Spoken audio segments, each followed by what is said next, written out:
can afford anything, but not everything. Every choice that you make is a trade-off against something else. And that doesn't just apply to your money. That applies to your time, your focus, your energy, your attention, anything in your life that's a scarce or limited resource. Saying yes to something implicitly means that you're saying no to all other opportunities. And that opens up two questions. First, what truly matters? Second, how do you align your decision-making to reflect that which truly matters? Answering those two questions is a lifetime practice, and that is what this podcast is here to explore. My name is Paula Pant. I am the host of the Afford Anything podcast. Every other episode, I answer questions that come from you, the community, and I do so with my buddy, the former financial planner, Joe Saul-Sehy. What's up, Joe?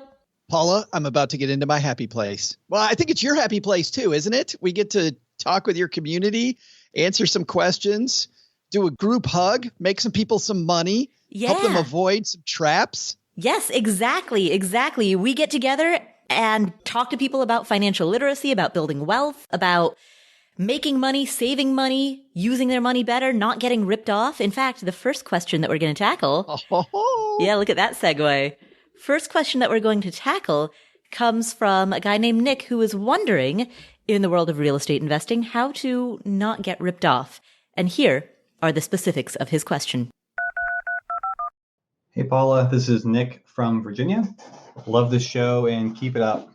I was wondering about your opinion of wholesalers. I was jumping around between some of your earlier episodes and then some of your newer episodes. I noticed that you have two different opinions. In your earlier episodes, you said that you have never been offered a good deal from a wholesaler, and when callers asked about them, you did not recommend them. Recently, however, you have mentioned them a couple times. It seems to be in more of a positive light. You recommended them for people who wanted to look off the market for better deals. I was just wondering, what is your opinion on wholesalers? Should we look into them as real estate investors? And have you ever bought a property from a wholesaler? Thanks. Have a great day. Nick, this is definitely a question far more for Paula than for me, but I'll say this. My son, Nick, also, and you don't have the same great voice. Name. Yes. If it was Nick in Washington, be like, why are you calling Paula? Not Dad. Come on. But Nick, my son, Nick, is 25, also a young investor. He owns 4 rental properties, but he's also tried to put together his tribe of people that he works with on deals. And Paula, this is a pretty interesting and timely question because my son, Nick, when he first looked into wholesalers, the first person he worked with ripped him off. And I wish I had the specifics in front of me. I've been trying to get a hold of my son all day, Nick, knowing that you had this question, but he got ripped off. And I remember it was a couple $1,000 that he got ripped off before my son learned his lesson. The second wholesaler he worked with, he continued to have a relationship with, but Paula, the house this wholesaler was trying to sell him, my son went out and had an inspection done. And the inspector said this was the worst property he'd ever seen. In fact, the house was literally on cinder blocks. Mm-hmm. The foundation was horrible. And if you hadn't peered under the house and just looked at the house itself, it looked like halfway decent house that you could fix up until you looked under the house. And then you realized that this thing was just a nightmare. The third wholesaler, though, was fantastic. And he's had a great relationship with him. They've already worked on, of the 4 houses Nick owns, he bought 1 of those houses through the wholesaler. They continue to talk quite a bit. In fact, they share horror stories back and forth about things to avoid and people in the industry to avoid. But it seems like anything else here, Paula, and I'm going to ask you the question. Do you also think it's like anything else where you just got to keep interviewing people and that this can be a bad spot, but it also might be a good spot? So it's not as black and white as Nick might be asking. Correct. Wholesaling, like any other field, is a field in which you will find practitioners who have a wide spectrum of competencies and also a wide spectrum of ethics, morals, integrity. And so, like in any field, you will find, if you think of this as a 2x2 matrix, right? On one, let's say the x-axis is competency, and then the y-axis is integrity, right? And then you draw like an Eisenhower matrix there. You'll find people in all 4 of those quadrants. You'll find people who are high integrity, high competency, and that's who you ideally hope to find. You'll also find people who are high integrity, low competency, which, all else being equal, I would prefer to find people on that end of the spectrum. You'll also find people who are low competency, low integrity. Those are the worst. And then you'll find people who are low competency. No, high competency, low integrity. Those are the people that scare me the most because they know they're ripping you off. They're not just incompetent. They are very competently ripping you off. Right. Those are the people you most need to watch out for. And I feel like the second guy that my son dealt with the house that didn't work out was low competency. Because as I talked to my son more about that, this guy had only been in wholesaling also for a short time and I think just stepped in it. Right. And so think from the perspective of a wholesaler, if you're talking to a mom and pop wholesaler, I'm not talking about a big company now, like if you're talking to an individual or a couple that has just gotten into the wholesaling game, a lot of people who first get into real estate are drawn to the wholesaling game because of the fact that it's a way to get involved in real estate without having to have a lot of money up front. If you're interested in investing in real estate, but you want to flip houses, or you want to buy and hold, or even if you want to invest in tax liens, you need some amount of money. If you want to provide seller financing or be a hard money lender, all of these different roles in the world of real estate all require some initial upfront investment.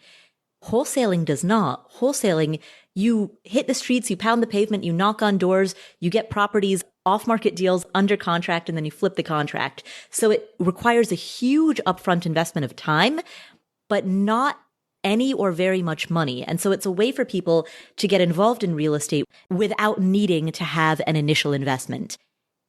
And because you don't need an initial investment to get started, and also because you don't need a license or a certification, unlike being a real estate agent, unlike being a property manager, those are licensed, regulated fields. So you neither need an initial investment, nor do you need a license. And as a result, there are almost no barriers to entry. If I can jump in right there, Paula, because I think to widen this for a bunch of people that are listening that aren't worried about wholesalers, but are definitely worried about getting ripped off, I think you make a good point here about barriers of entry, because the lower the barrier of entry, the more you're going to have people involved in that industry that you're going to be, if you're in the industry, you're going to be fighting against them. And I'll give you an example. On its own, multi-level marketing sales systems are not bad. You think about it, it's a referral type system where if I know you and I can have you be a part of the sales organization and it's a good product, it can be fantastic. It's a way for a company without a lot of marketing dollars to quickly spread the word about a product. The bad news is because companies make the barrier of entry so small to be part of that sales organization, what do people sell? They don't sell being a part of a business and working your butt off to get ahead like every successful business owner. They start selling you lies. And the big lie in MLM, I don't hate MLMs. I hate the lie that some people spread in MLMs that are part of this low barrier of entry you're talking about, which is this: you can have something for nothing, because you can never have something for nothing. As an example, you go to a meeting, it's a Wednesday night. There's somebody who drives up in a nice car, an expensive looking suit that's telling you about their phenomenal lifestyle. That phenomenal lifestyle involves them being in your living room on Wednesday night at 7:30. Who wants that job? I don't want that job where I'm just going from house to house selling people to be in my downline. Like, you're selling me on this stuff and you're not even living it. So I think that barrier of entry is something that's so, so important. Our mutual friend, Roger Whitney, a good CFP, says that one problem with financial planners is that there's a very low barrier of entry to calling yourself a financial planner, right? Which is why you have to ask questions. Are you a certified financial planner? What licenses have you received? But for me to just put out a shingle and say, I'm a financial planner and I'll help you, very few barriers of entry, which is why we'll get some complaints here on the show about people that have worked with financial planners, which means that your interview skills, I think, getting back to you and what you're saying, and Nick, which is why if you're going to deal with wholesalers, I think based on what you're saying, financial planners, MLMs, whatever it might be, you have to have some pretty good interview skills. Right. And the reason that I often caution new investors away from working with wholesalers is that new investors often operate in the realm of unconscious incompetence, meaning that they don't know what they don't know. And so they often do not have the judgment to be able to discern the needle from the haystack, the smoke from the mirrors, the signal from the noise. And so, Nick, to answer your question directly, if you have heard a difference in the way that I talk about wholesalers across the span of this show, I tend to err on the side of being more conservative. All else being equal, I would rather not lead people into harm's way, even if that means that they have to miss a few opportunities. And so the first thing that I will say about wholesalers whenever the topic comes up is be careful, be incredibly cautious, and know that they are not a fiduciary. They do not have your best interests at heart. They're not even a licensed real estate agent, which is also not a fiduciary, but at least a licensed real estate agent is representing you in a more formalized capacity. And at least a licensed real estate agent is governed by the state real estate commission and is governed by a set of requirements that come with the fact that it is a licensed field. You don't get any of that when you work with a wholesaler. And so all else being equal, especially if you're a newbie and you don't know what you're doing, the safest thing would not be to swim in shark-infested waters. However, if you're a surfer and you want to catch the best waves, sometimes the best waves are in shark-infested waters, but you've got to be a skilled surfer to be able to go out there. Reminds me of one of my favorite books about business, Paula, which is The E-Myth. By Michael Gerber. I just listened to that on your advice. Just listen to the audiobook.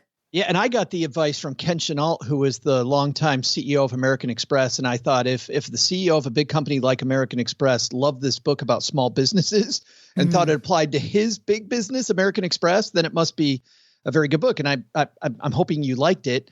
I did. I think that it comes down to a lesson in that book, which is if you're going to learn to bake a cake, learn to bake it by the numbers exactly right and get great at it, which is, I think, what you're saying, Paula, because there are specific rules for a reason. And it's the same when it comes to investing, building your financial plan, right? These things that are rules, but everybody wants to break the rule before they really understand the application of the rule. Like you have to learn grammar before you can break it. Yes. So you look at these phenomenal people that are great at baking cakes, and they bake them in all these bizarre ways, or you and I go out there and try to do the same thing and we'll wreck it because we don't fully understand what the rules are, and then we don't know how to break them. And I love that advice. Stick to the numbers first, understand the waves that the pool you're swimming in, or the ocean you're swimming in, I guess. Ocean you're surfing in, I don't know. We've really mixed metaphors here. Whatever the analogy is. And then break it later. It'll be okay to break it later, but then you'll know what rules you're breaking. Absolutely. And wholesalers can be good sources of deals, but wholesalers can also be terrible sources of deals. Both statements are equally true. The other thing is wholesalers interact not just with members of the general public, they also interact with licensed agents. And so some deals come to agents through wholesalers. You know, I'm on wholesaler mailing lists, email lists, where they'll say, hey, look, we've got this property at 123 Main Street. These are the facts about it. This is what we're asking for it. And then they'll say, hey, if you're an agent, feel free to stick your own, if you're an agent, we'll work with you too. And so the agent might be sourcing some of their deals from wholesalers as well.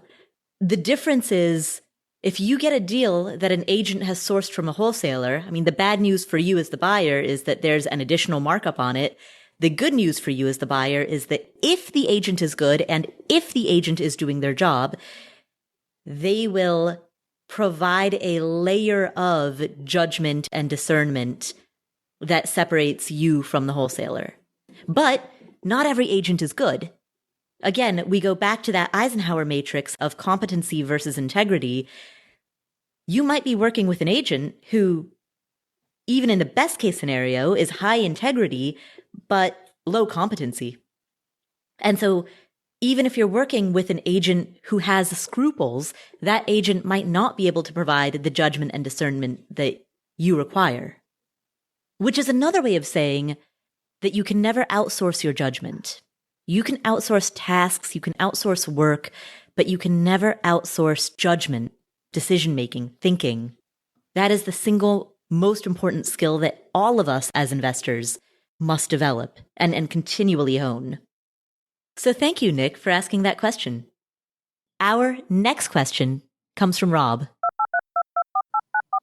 Hi, Paula. Big fan of the show and your approach to money and financial independence. My future wife and I have very different attitudes towards money. She's more of the debt-free mindset, and I'm more about modeling assumptions in spreadsheet and picking whatever the spreadsheet spits out. In general, this doesn't affect us much, but we are disagreeing about how to handle her student loans. My fiance is becoming a pediatrician and went to one of the most expensive public programs in the country.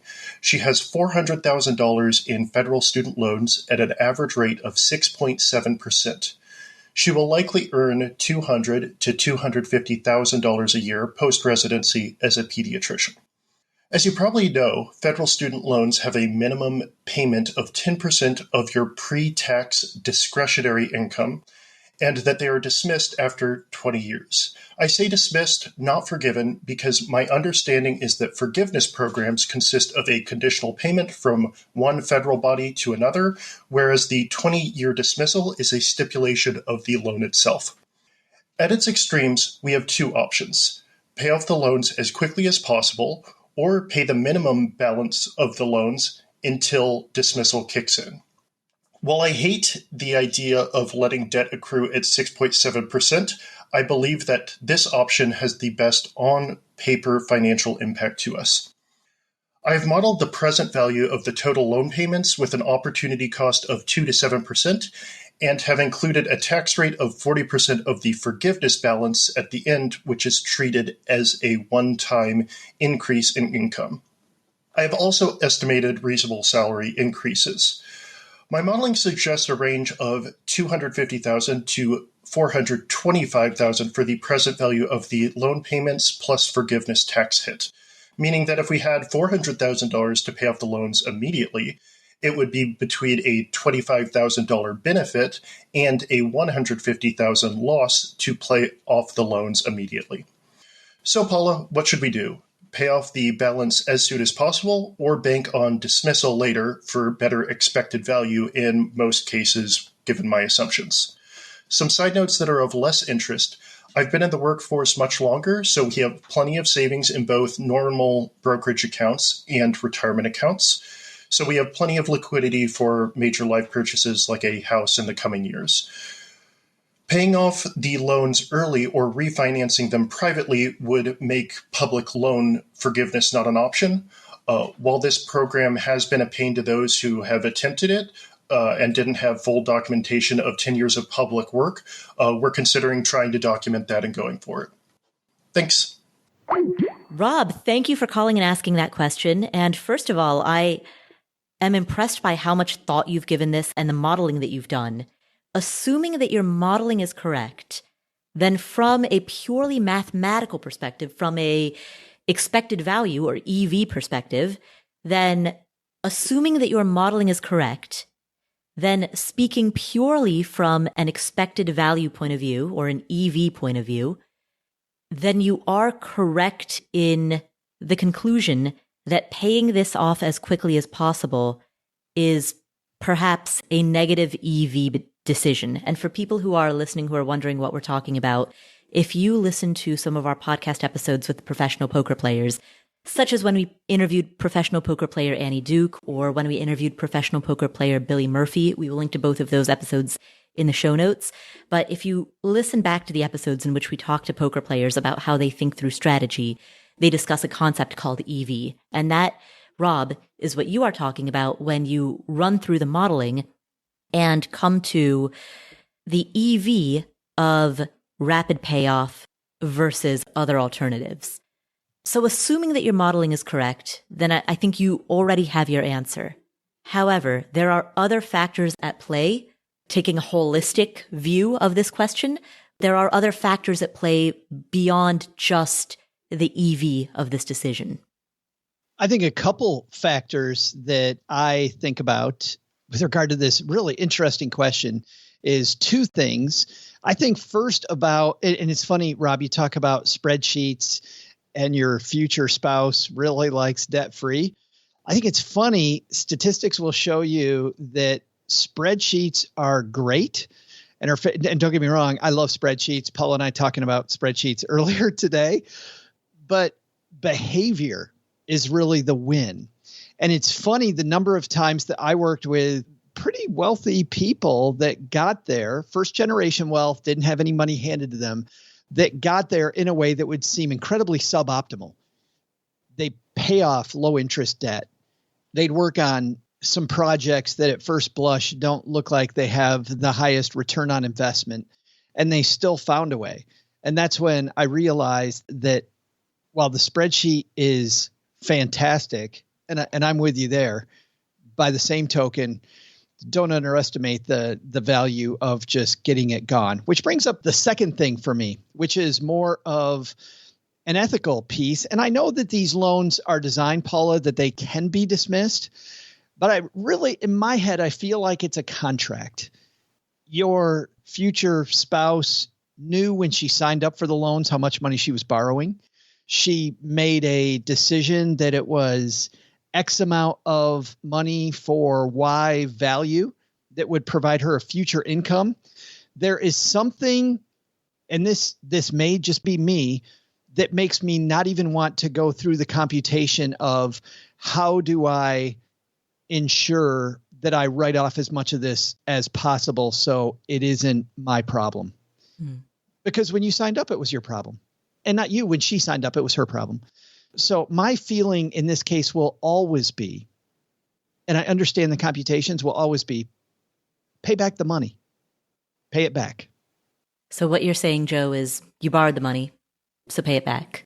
That's exactly it. I say this also partially from personal experience because my spouse, Cheryl, is also in healthcare and had big student loans. A lot of the way that you can write these off, and you talked about, Rob, working in public places of employment. So there's some basic places you have to work. What if that also doesn't jive later on with your worldview and you end up wasting 20 years to get these dismissed of your life doing something to avoid these loans instead of moving ahead and living toward your dreams. So what you're saying is don't lock yourself down for the next 20 years? Yeah, in some ways, yes. I mean, that's not my primary message is you borrowed the money, pay it back. But my second is also, why would I jump through a bunch of hoops to have this dismissed? Don't get me wrong. If that is her goal is to do that, then that's fine. But if that's not her goal or your shared goal, and I've seen people do this, they will waste time to save dollars. And the older I get, the more I realize you can't get back that time. You know, I'm glad you brought that up, Joe, because that raises a few points. Number one is that even if right now you think, yeah, I can commit to this for the next 20 years, 20 years is a long freaking time. And what you want 20 years from now will be very different from what you want today. I'm not even going to say might be. It will be. Always. 100% of the time. What you're going to want and how you're going to think and what you're going to feel in 20 years is going to be entirely different from what you want, think, and feel today. So, Rob, that doesn't necessarily mean that your wife's career trajectory is going to change. It just means that something will change. Values, perspectives, priorities. These will change in ways that you cannot predict. If you take the plus EV route of locking yourself into a 20-year plan, you deprive yourself of future flexibility. That's the cost that you pay. And that's why I say this is more than just a plus EV minus EV decision. I mean, you are correct. If your modeling is accurate, then it is negative EV to pay this off as soon as possible. But this decision goes beyond that. This isn't playing a hand at a poker table.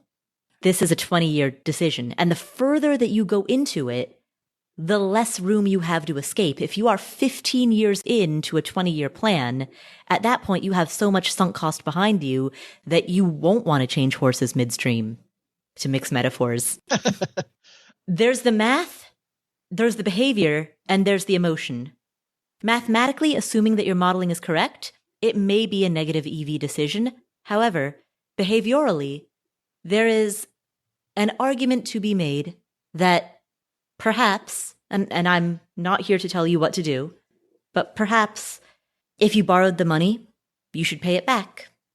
That is at least what some people believe, but I'm not here to tell you to believe that. I'm here to simply introduce that idea and see how it lands with you. And if you think about that and do some deep soul searching and come to the conclusion that you disagree, I respect that so long as it is a thoughtful decision.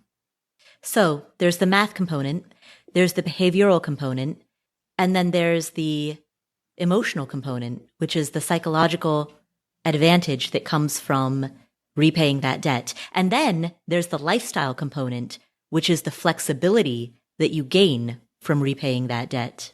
So there are 4 components: math, behavior, emotion, lifestyle. And you need to weigh your decision against all 4 of those components. So thank you, Rob, for asking that question. We'll come back to this episode after this word from our sponsors.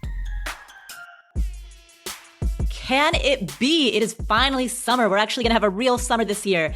It's time to finally leave the house. Whether it's grabbing drinks after work, going for a meal with friends, going to a 4th of July barbecue, it's finally time to get back out there, and that's where e4a comes in. They make the perfect clothes for summer. They're a family-run brand that makes high-quality, timeless clothing that comes with a lifetime guarantee of quality, and that means they'll replace or fix your clothes for the rest of time. Now, I want to talk about that for a second, because think about how many times you buy an article of clothing, then you throw it out after 6 months or after a year. It gets worn out, and then you end up throwing it away and replacing it. It's wasteful. What I love about e4a is that their stuff is durable. It's high quality. You buy it once and it lasts a lifetime. They will replace or fix your clothes for a lifetime, which means it doesn't play into this culture of disposability. It's the opposite of that. They have a culture of durability and quality and timelessness, and they stand by the quality of what they produce, and they will replace or fix it for life. By the way, I've got 3 shirts from them. They fit great. They're high. You can tell when you're getting something that's high quality. You know when something is built to last. So stock up on all your clothes for summer now. Head to e4abrand.com and use code Paula at checkout to snag 20% off all your summer gear. That's code Paula at e4a, Faherty, brand.com for 20% off.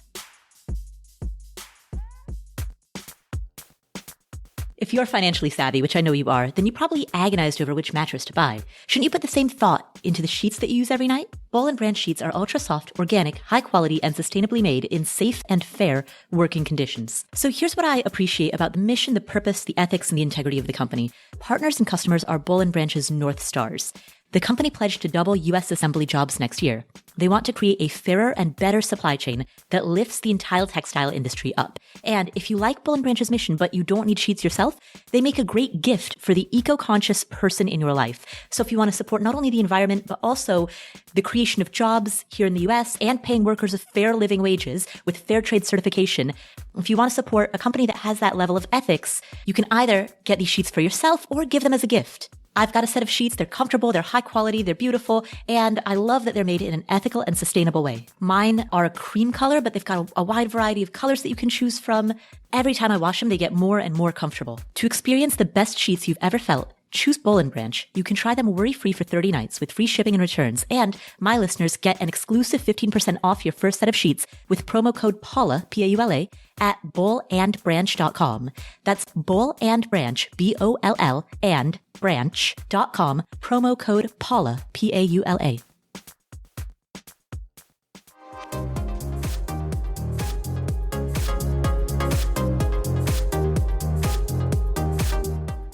Our next question comes from Daniel. Hi, Paula. My name is Daniel, and I discovered the FIRE movement back in January, and it has been a whirlwind of a journey since then learning how to achieve financial independence. I discovered your podcast from listening to The Mad Scientist, and I've loved listening to the Afford Anything podcast since. I recently got a new job working for the state of Utah, and I'm already on track with my 401k, 457, and HSA accounts. My question for you is how I can possibly take that next step into the real estate market. I would like to start house hacking by buying a duplex or something similar, then living in half and renting half. However, I don't know how much you've heard about the state of the housing market in Salt Lake City, but a recent study said that Utah tops the housing heat index. My sister recently offered $125,000 over the asking price for a house and she was outbid. As a single guy in his 20s, I don't need a lot of house, but would ideally like at least 2 bedrooms in each unit. I don't make a lot of money as a government employee, only around $50,000 per year, but would like to increase my income through real estate investments. I would love to hear any advice you have on making a purchase in a total seller's market.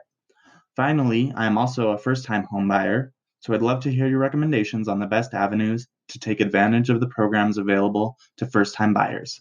Thanks so much. Daniel, thank you so much for asking that question, and congratulations on finding the FIRE movement and on embracing it. I mean, if you found this in January of 2021, you are relatively new to the FIRE movement, so welcome to the community. We're super glad to have you here, and I know that you are going to do and build great things in the years to come as you walk the FIRE path. So let's talk about your question.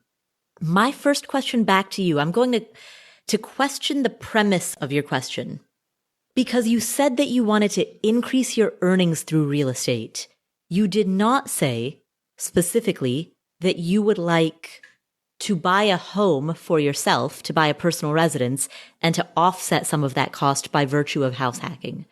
And so my question back to you is, do you need to buy a property in Salt Lake City? Let's talk through why I've asked that question.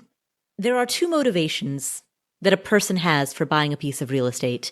Either it's a personal residence or it's an investment.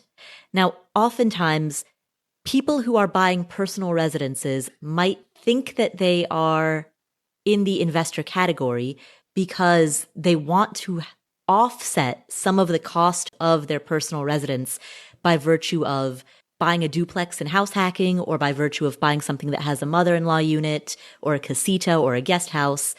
And so because they are monetizing that residence, they think that they're buying an investment, when those people, the reality is their motivation is that they want to buy a place for themselves, and they want to offset some of the cost of ownership by virtue of monetizing it. And if that's the objective, then that's a very different conversation and a very different objective than a person who purely wants to buy an investment. If truly you want to buy an investment and there's no personal preference associated with this whatsoever, then you're buying something based entirely on the numbers. You're buying based on a rigorous, cold spreadsheet analysis, and your personal preferences don't play into the picture. To use maybe a somewhat funny metaphor, if I prefer Coca-Cola, but I think Pepsi is a better stock, then I will personally drink Coca-Cola and buy the Pepsi stock, or vice versa. My personal preferences don't play a role in what stock I buy. The same applies when you're buying a home as an investor, but only if you're buying it purely as an investment. So if that is what you're doing, if that's the goal, then here's how I would recommend thinking about it. First, think of risk when it comes to all of the various risk dimensions. So you have leverage risk, which is the amount that you're borrowing. And think of each of these along a spectrum, right? Leverage risk, there's a spectrum of low to high. Then there's risk associated with the age of the property. Again, along the spectrum, new to old. Risk associated with the condition of the property at the time of purchase. Spectrum, excellent to terrible. Risk associated with the number of units in the property. Fewer units actually has higher risk, because when you have a greater number of units, you have diversification among many doors. So number of units in that first property also exists along a risk spectrum of low to high, which in this case inversely correlates to the number of units in that property. You have risk associated with distance. If a property is within a 5-mile radius of where you live, then all else being equal, sure, something closer probably has diminished risk. If a property is within 200 miles of where you live, meaning that you could drive there on a weekend, but you wouldn't be driving there every weekend, then it has a different degree of risk. And if the property is 2,000 miles from where you live, meaning you might just buy this thing sight unseen, then that's an even higher degree of risk. So if you imagine risk along all of its different spectrums, and then think to yourself, where along each of these spectrums do I want to be? And once you ask that question, and once you figure out exactly where you want to be along all of those risk dials, you can then zoom out and ask the question, what city or town has characteristics that reflect where I want to be along all of these different risk charts? And specifically what you're looking for are returns that are commensurate with the various types of risk that you're taking on. And that may not exist in Salt Lake City, but it might exist in a different town in Utah, or it might exist in Wyoming. But those places become considerations only when, first and foremost, you establish that what you're interested in doing is buying an investment and not buying a personal residence that you seek to monetize, because those are completely different goals with completely different approaches. In our course, in Your First Rental Property, one of the first things that we do with our students is we walk them through the exercise of, do you want to buy a personal residence that you're monetizing, or do you want to buy an investment? And we teach them to think differently depending on which of those two tracks they're going down. So that's my question back to you. And again, I'm very excited that you're along the fire path. Best of luck in whichever way you approach your real estate journey. Thank you, Daniel, for asking that question. Our next question comes from Nurse Dreaming of Phi. Hi, Paula. I have a question about our next financial move. We are a family of 4. I'm 39 and my husband is 47. Our kids are 16 and 2, and we live in Massachusetts. We recently became debt-free besides our mortgage, which we recently refinanced to 2.5% and reset it to 30 years. We owe $300,000 and the house is worth about $550,000 right now. My husband has a disability retirement from a government job, approximately $28.73 take home after health insurance is deducted. He has done some side hustles here and there for extra money, but with a toddler at home, he is currently a stay-at-home dad. I work as a public school nurse on a teacher's contract, so I have a pension, but it isn't that great. I am currently in my 7th year. I'll be vested after year 10. I have $45,000 in investment accounts, and I'm currently contributing $500 a month to my Roth IRA and $13,000, which is $500 per biweekly paycheck, to my 403b. I do not have access to 457. We have an emergency fund of $10,000 set aside. We have about $20,000 in another savings account earmarked for investing in real estate and access to a $75,000 HELOC. And after all of our monthly expenses, we have about between $1,000 and $1,500 extra monthly to save on top of this. My thoughts are to buy a fix and flip, as my husband is skilled and has the time to renovate a small property if we buy locally. However, we are in a very high cost of living area. I'm just not sure it's in the cards for us, but I would also love a cash flowing rental property. I plan to sign up for your rental property course. My husband's pension is stable, and I feel that I am so behind in saving for my own retirement. With all of this being said, although I like my job and I love having the summers off, my goal is to make work optional as soon as I possibly can, or at least cut down to per diem or part-time. So my question is that at our age, with these numbers I've laid out, would you dump this extra money into index funds now, or save it and try to find the right first real estate investment? Thank you for your podcast and for being a powerful female voice in this community. Thank you for that question, Nurse. And I agree and want to applaud Paula for all the work that she's done in the community. So Nurse and I both big fans of Paula Pant. Aw. Well, I'm a big fan of everyone who's listening to this. You know why, Joe? Oh, boy. Because they have great taste in podcasts. Of course. Gotcha. Yes, absolutely. Well, and I know, Paula, this question is directed at you, and I think, though, there's a great discussion here. I think that needs a little more. I love the fact that you have done a great job of savings. I love the emergency fund being in place. I love that you refinance the mortgage down to a low number. I'm not in love with the fact that you reset it to a 30-year and that you've got now 30 years on that mortgage, but you can solve that. I mean, that doesn't mean you have to do it over 30 years, right? Part of me does like it, Paula, as a banker, meaning I'm going to take the bank for the best terms that I can get. Who cares about 30, 15, whatever the bank says? I'll take the best terms I can get and I'll pay it off whenever I want to. So if you reset it and you're going to have a loan for another 30 years, I don't like it. But I do like the fact that that bought you some flexibility. I'm not sure what you meant by $1,000 to $1,500 that additionally that you can save. Are you saving it now, or is it money you've identified that you can save in the future? Because if you are saving that now, I'm wondering where things are going to lead in two different ways. Number one is, I think there has to be some research done. And I know, Paula, you have some fairly easy equations that you use to decide if a property is worth buying or not. And so I think that even in a high cost of living area, I would do some homework first around what really is reasonable. Because if your husband can do the work, if he enjoys doing the work, I think that's a real possibility myself. That the thing that excites me about that is, as I heard you talking, this idea of a side gig together, you and your husband, and I have no idea why that came to mind. And maybe it's because you said that he will sometimes do some odd jobs, but sometimes cannot. But maybe there is a little more either hands-off business or a business that you do together. And maybe him being the person that rehabs a small house to get it ready would be great. But I haven't done the math in that area, and I think that's super important. There's another thing in your quest for financial independence that you want to remember. Putting money into a single property can be a great thing. However, it isn't diversification. It's actually much less diversification than if you go with the index fund. So the two things to me are diametrically opposed. And by the way, they don't make them good or bad.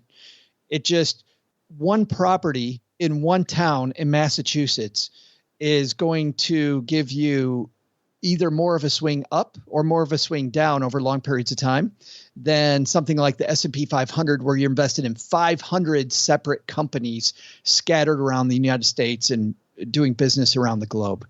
So those are some of my random thoughts, Paula, before you nail this one. Well, thank you, Joe. So here's what comes to mind when I hear your question. First, you've outlined three options. One is you could buy a fix and flip locally. The second is that you can buy and hold a cash flow positive rental. And the third is index funds. And of course, you could always take a hybrid of those options. For example, you could buy a fix and flip it, and then put the money into index funds. Or conversely, you could buy a cash flow positive rental property and then put the cash flow into index funds. So certainly these could be done in combination with one another. It would be hard to do them in parallel, but you could do them in series. So let's talk about how to make this decision. As Joe mentioned, I do have some equations, most notably the cap rate equation, to assess whether or not a property provides a good return as a buy and hold long-term investment. And so if a property has an attractive cap rate, and remember the cap rate is the unleveraged dividend on that property, so it's not the total return, it's purely the dividend payout of the property.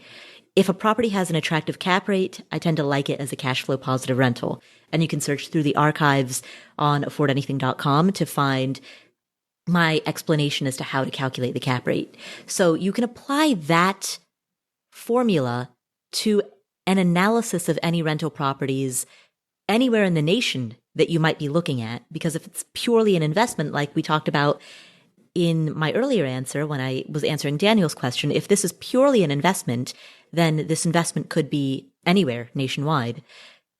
And so applying that formula, the cap rate formula, to any buy and hold that you're looking at, that will give you a snapshot of what type of returns relative to the effort and relative to the risk you could reasonably expect or project to see from an investment like that. So So that's job number one. And then job number two, in no particular order, is to apply a different set of formulas to evaluating a fix and flip situation. Because if you are buying a home that you are flipping, you apply a completely different set of formulas to the evaluation of that home. When you're flipping a home, you're incredibly concerned with what's referred to as the ARV, the after repair value. When you're buying something that's a buy and hold rental, you're not worried about calculating ARV. And so the challenge of finding local properties that are selling at below market rate, buying them at a discount, being able to project what your holding costs are going to be, being able to project what the renovation costs are going to be. And remember, you need to project both renovation costs and holding costs. A lot of new investors forget to think about the holding costs, and that's a big mistake. So projecting those costs and then projecting what you can sell it for, what the ARV of this property will be, and then subtracting the transaction costs from there. Like, that's the math that you apply when you are studying fix and flips. And so it's a completely different set of equations that you're applying to a property that you're purchasing for that purpose. And that math, I think, is exactly where she needs to start before she decides which of these three she pursues. Exactly. So yeah, job one is to apply the math to a rental. Job two, apply the math to a fix and flip. And then job three, compare both of those options to what she could reasonably expect from an index fund. And it's funny because on the surface, to somebody who's new to this, it sounds like work. But what I've found is that the more you get used to these equations, the easier they are. It's a little like, this is such a tired phrase, but it's like riding a bike. Right? Yeah. Once you ride a bike, it's automatic. You drive your car, it's automatic. A lot of these equations in your head are automatic. Like the rule 72 to me is automatic. It just, your head thinks in these ways. It's a muscle. Mm-hmm. And it becomes really exciting and fun to apply the math, even though to some people math at first is a dirty word. Mm-hmm. It's a apply the word. Math because it gives you so much power though, Paula. It gives you so much power. Absolutely. And you're right that it becomes automatic. At this stage in the game, I will walk into a property and instantly start making estimates in my head. And it's funny because I do that with financial plans. Somebody starts explaining what they have and what they don't have. I have this grid laid out in my head and I put things on the grid and then I know where the holes are. Right. And this all relates back to the very first question, Nick's question, where we talked about the Eisenhower matrix of integrity and competency. The more you do this, the more competent you become. And so, like any skill, it sounds scary and intimidating at the beginning. When we sit here and say, all right, here are these formulas that you've got to use, like that sounds terrifying in the beginning. But the more you do it, the easier it gets. And that's true of any skill. I mean, baking a souffle, using a DSLR camera. We baked a cake. We've baked a camera. We've baked a camera. We've worked the camera. We've gone surfing today. Oh, wow. We have done so much on this podcast. I'm exhausted from all the cool stuff we've done. I love, Paula, the idea also of surrounding yourself with good people. And I know I've mentioned that before. And the cool thing is that a lot of the time people will say, they're like, well, I can do this myself. And sure you can. And you should. But still, surrounding yourself with smart people, I think, is so important because there's always holes in your logic. When you're shorthanding things, you forget things. But the more you can apply this math and do the things that you're talking about, the more competent that you are, the more competent you will be at finding those smart people instead of people that just talk like they're competent. So those people that scare me the most when we talk during the first question with Nick about wholesalers, those people that are incredibly competent and have very low integrity, it's hard to spot those people when you don't know the game. But when you're competent and somebody throws out some rando phrase that they think is going to impress you and impresses people a lot, it's easier for you to parse that. So I think being competent, it gives you so much power. Right. And to people who are wondering, how do I develop that competency? Part of it is getting a very robust spreadsheet and applying these formulas over and over and over to house after house after house until it becomes second nature, until it becomes a muscle. And until your brain can start walking into places and instantly start sizing up those places, and you can make an automatic guess without very much effort that ends up being in roughly the right ballpark. And I love this topic. And I can't help but think, Paula, that no matter what it is that you're trying to do for the first time, just realize ahead of time, you're going to suck at it. Mm-hmm. It's going to be frustrating. It's going to take you a long time. But it's the same thing with any muscle that you're trying to develop. It's going to be absolutely difficult. But that's why you do it, is because at first it's difficult. I love this phrase that to do things that other people can't do, you have to practice in a way that other people don't practice. Mm. I heard that from Michael Phelps. Oh, speaking of swimming, or we were talking about surfing. I don't know what we're talking about. We were talking about swimming in shark-infested waters. So you are correct. We were talking about swimming. And now we have Michael Phelps swimming in shark-infested waters. Mm. You're welcome. And Nurse Dreaming of Fi is wondering what that has to do with her. We don't know. Actually, a couple of episodes ago, you made a joke where we were like, so to answer your question, we don't know, but here's how you can know. And the same thing applies with Nurse Dreaming of Fi. So Nurse, your question is, do you fix and flip? Do you buy and hold? Or do you index fund? And the answer is, there's no way for us to be able to tell you that, but here's how you can discover this information for yourself. The path is pretty exciting. Yeah, the path is formulas and spreadsheets. But we hope that we've just sold formulas and spreadsheets in a way that makes it sound far more appealing. Yeah, because when I said the way is pretty fun and exciting, and you said it's formulas and spreadsheets, I'm like, I don't know if those two go together. Even me. And I love this stuff. Might be a bridge too far, Paula. If you color code the spreadsheet, it's a lot more fun. There you go. There it is. Yes.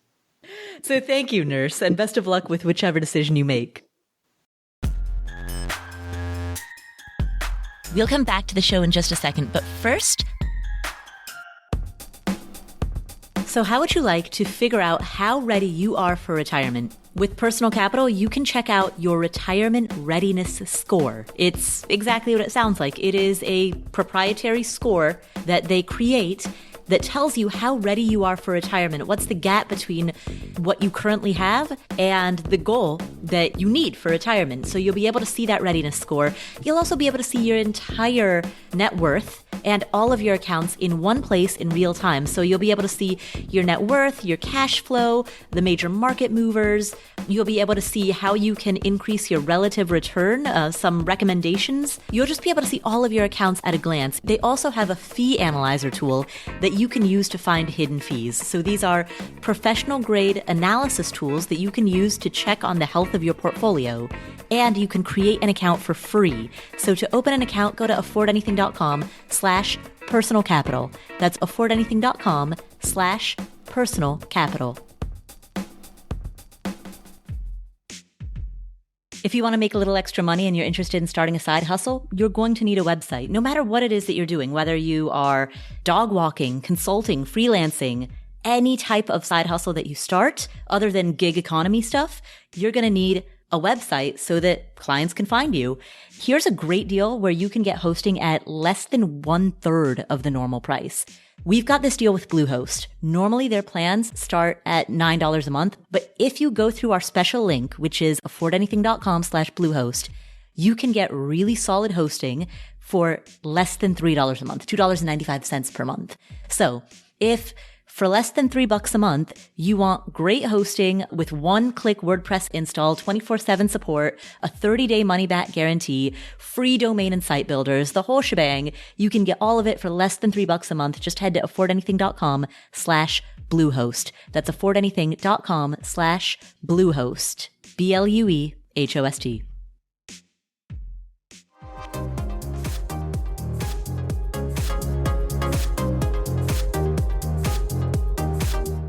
Our final question today comes from an anonymous caller in Chicago.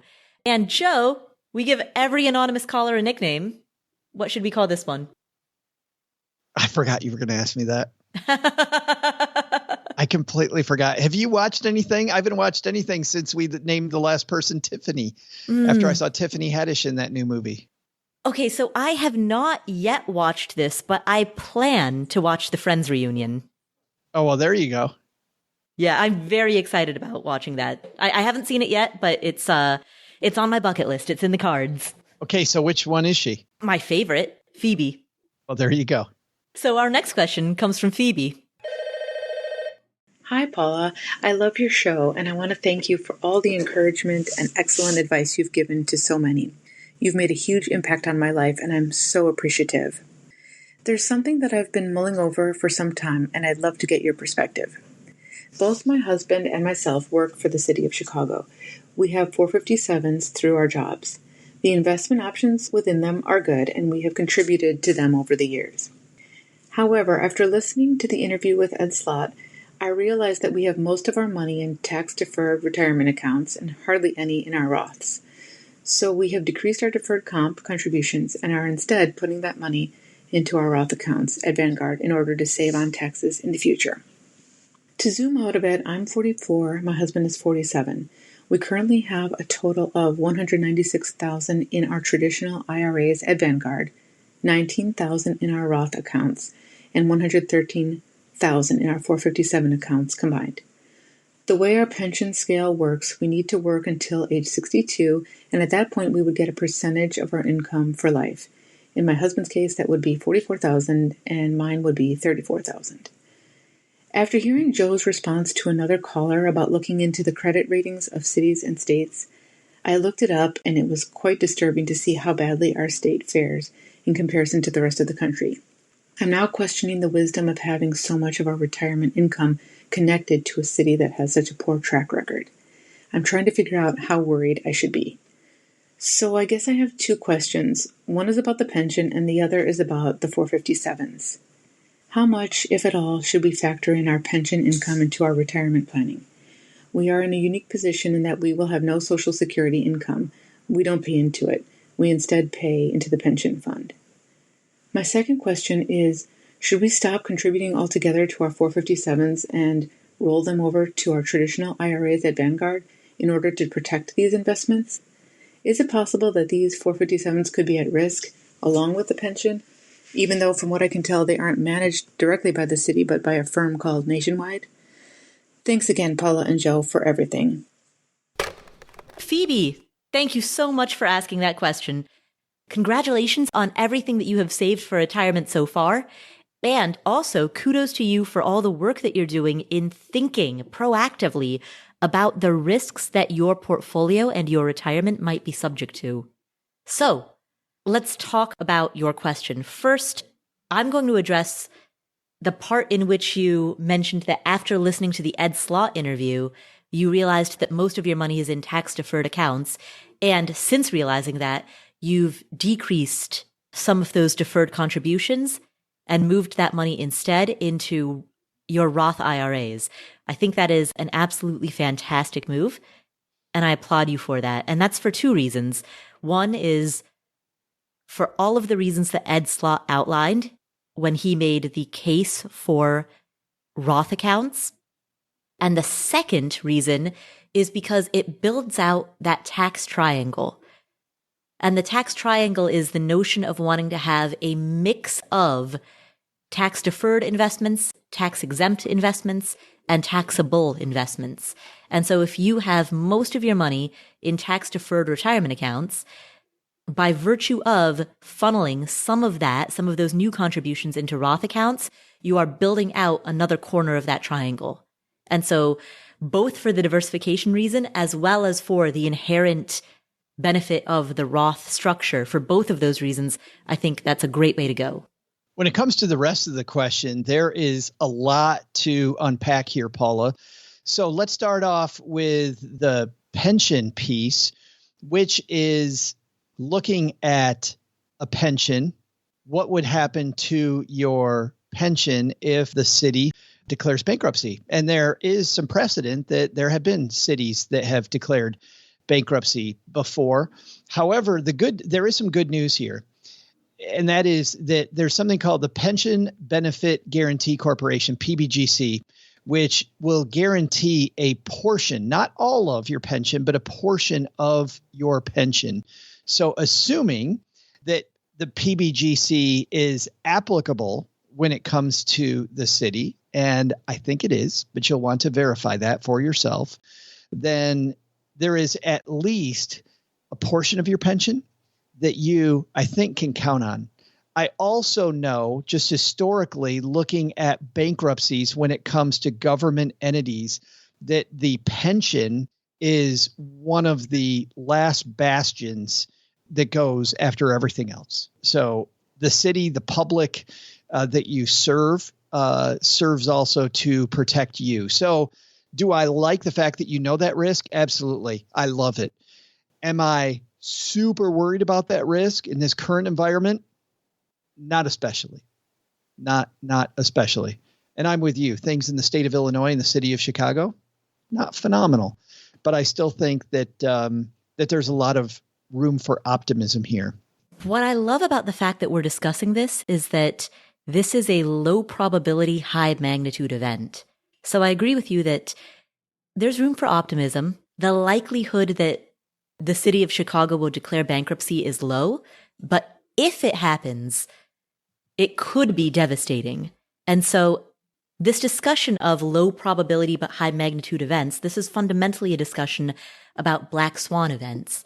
And what we know historically is that those black swan events, the Great Depression, the Great Recession, the pandemic, those black swan events have often been the thing that have caused a lot of people a lot of hurt. And so to the extent that we can anticipate black swans, I think that's an incredibly worthwhile conversation to have. And I'm saying that for the sake of anyone who's listening to this, who's kind of rolling their eyes and going, wait, why are we talking about this? This is probably not going to happen. Exactly. The things that are probably not going to happen are exactly the things we should be talking about. A pandemic probably wasn't going to happen until it did. Here is what I've found is a trait that phenomenal investors share, Paula, is their understanding of and partaking in a risk management strategy. I love risk discussions because then you know what you're getting into. I've seen some fantastic investors score some huge wins because of the fact that they went into areas of the universe that other people thought were really risky, but then they thought about the fear versus the actual risk.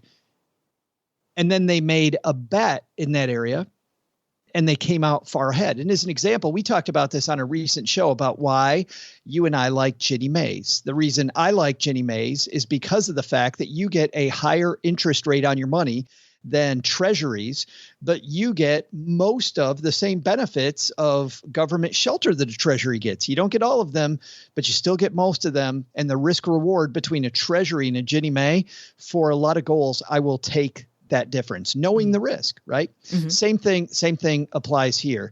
So knowing that risk, I think, is fantastic. And then thinking about if that does happen, what do I do with it? By the way, it is exactly the same with the 457.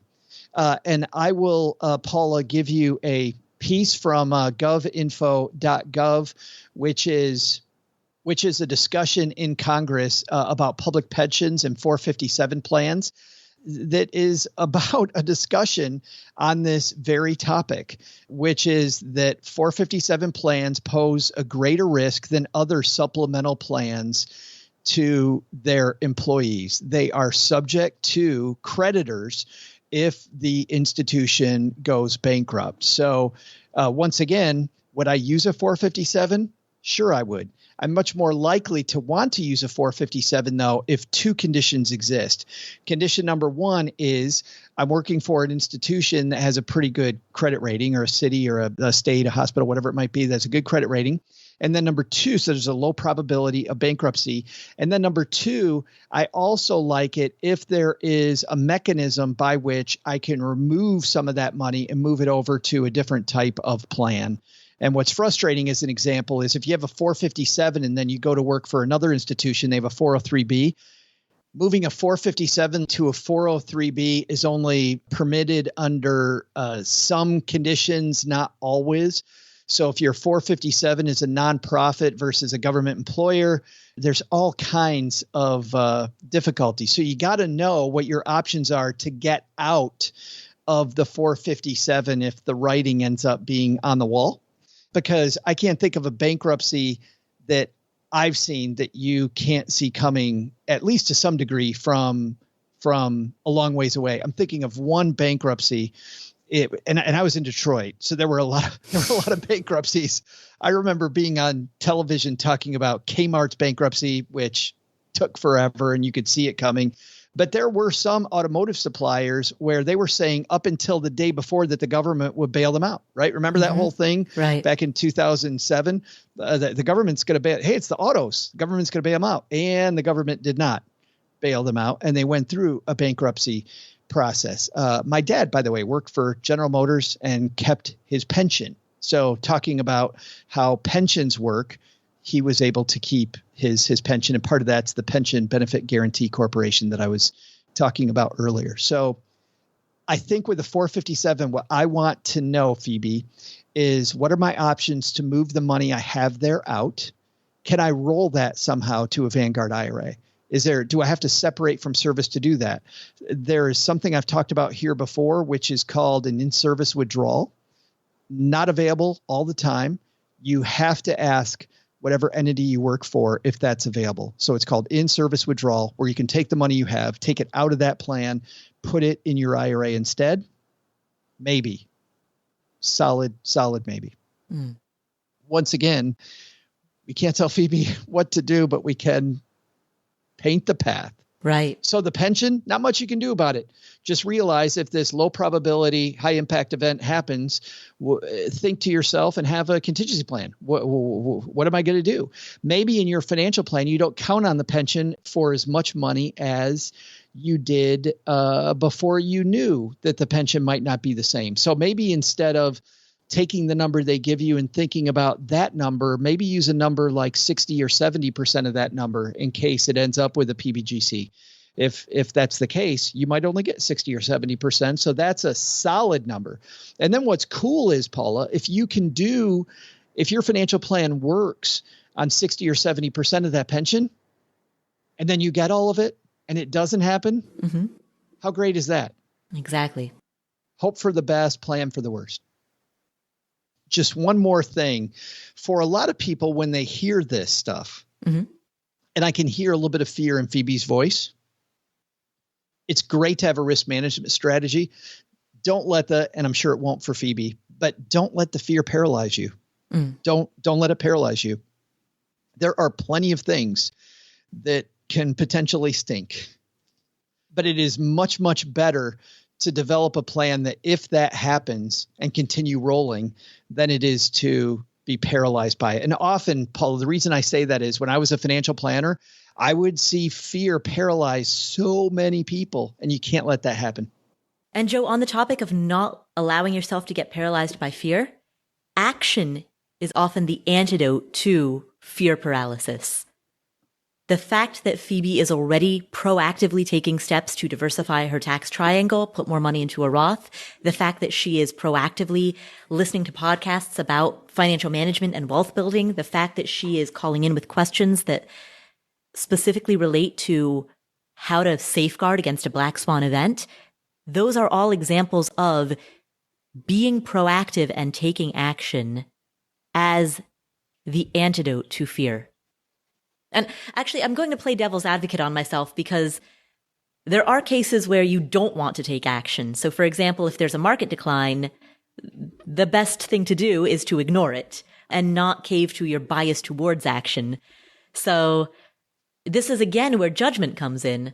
There's the judgment or the discernment to know when you are taking action for action's sake, where fear is motivating the action, such as people panicking during a decline and converting paper losses into real losses. And conversely, there is the judgment to know when action is appropriate. I love watching you work through the if-then scenarios. If, then, remember those? Joe can see it in my face. You can totally see it. As I think through these questions.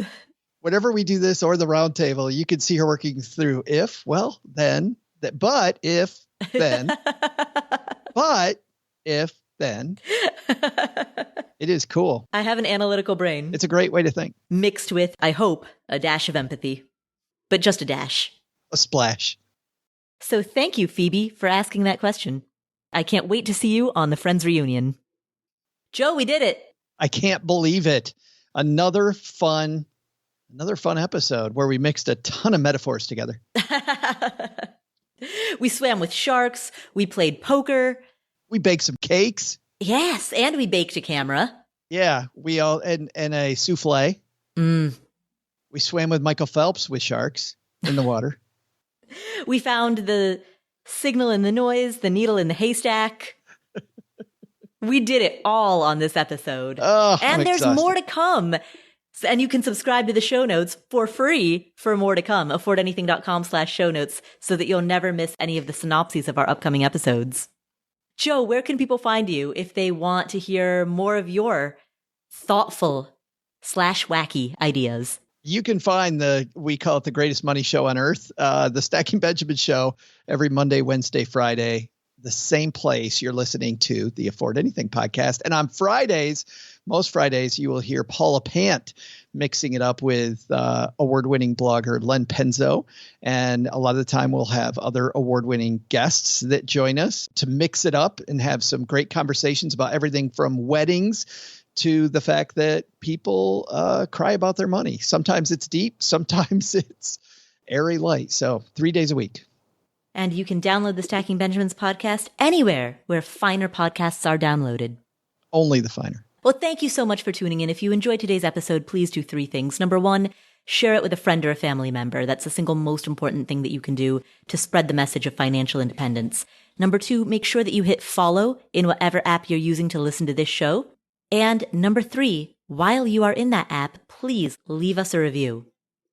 We have some excellent, hilarious reviews. I love reading them. So please leave a review, share with the world how much you love this show. At least I hope you do. And if I can throw in a 4th, don't forget to subscribe to the show notes, affordanything.com/show notes. Thanks again for tuning in, and I will catch you in the next episode.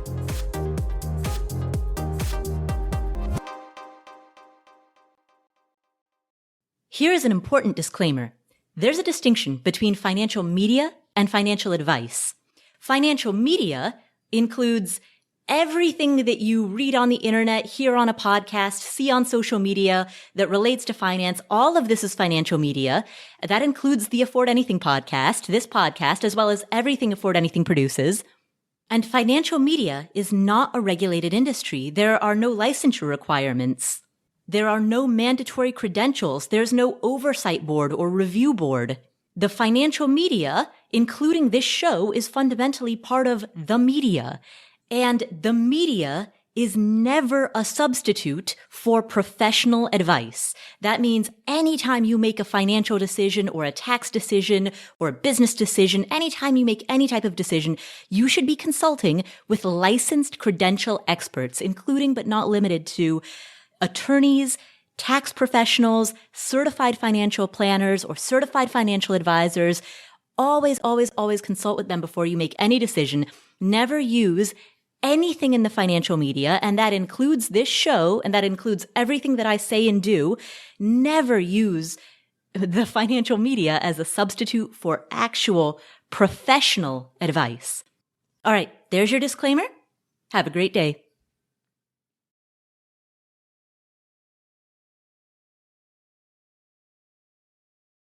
Hey, Joe called me on Skype. I picked up the phone. Here's what I heard next.